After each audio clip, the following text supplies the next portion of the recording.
The COVID-19 situation in the country as fresh COVID surge is sparking worries of another wave. The Prime Minister met with state chief ministers to discuss the efforts to contain the recent upward trend in the COVID-19 situation in the country. The Prime Minister stressed on scaling up testing, contact tracing to stop the country from the second wave. He's also pushed for micro-containment zones instead of a complete lockdown. The Prime Minister said that we must increase testing in Tier 2 and 3 cities to avoid COVID reaching our villages. On the issue of vaccination, the Prime Minister said we need to focus on stopping the wastage of vaccines and states must rectify the planning and execution issues. Meanwhile, India's active cases have crossed the 2 lakh mark. Over 1.59 lakh people, 59,000 people in fact have lost their lives. The rise in cases is largely fueled by a spike in 5 states including Maharashtra, in Kerala, Punjab, Karnataka and Tamil Nadu. These states alone account for almost 90% of the active cases in the country. अगर हम इस बढ़ती हुई महामारी को यही नहीं रोकेंगे तो देशव्यापी आउटब्रेक की स्थिति बन सकती है।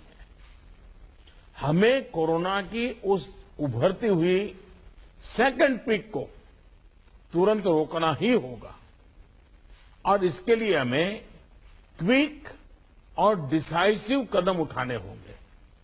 अब हमें प्रोएक्टिव होना जरूरी है। हमें जहां जरूरी हो, और ये मैं आग्रहपूर्वक कहता हूं, माइक्रो कंटेनमेंट जोन बनाने का विकल्प भी किसी भी हालत में ढिलास नहीं लानी चाहिए। इस पर बड़े आग्रह से काम करना चाहिए। हर संक्रमित व्यक्ति के कॉन्टैक्ट को कम से कम समय में ट्रैक करना और आरटी-पीसीआर टेस्ट रेट 70% से ऊपर रखना बहुत अहम है कि इस बार हमारे टियर 2 और टियर 3 शहर जो शुरू में प्रभावित नहीं हुए थे, उनके आसपास के क्षेत्र प्रभावित ज्यादा हो रहे हैं। देखिए, इस लड़ाई में हम सफलतापूर्वक बच पाए हैं, उसका एक कारण था कि हम गांवों को इससे मुक्त रख पाए थे। लेकिन टियर 2, टियर 3 सिटी पहुंचा तो इसको गांव में जाने से देर नहीं लगेगी और गांवों को संभालना हमारी व्यवस्थाएं बहुत कम पड़ जाएगी। और इसलिए हमें छोटे शहरों में टेस्टिंग को बढ़ाना होगा। हमें छोटे शहरों में रेफरल सिस्टम और एम्बुलेंस नेटवर्क के ऊपर विशेष ध्यान देना होगा।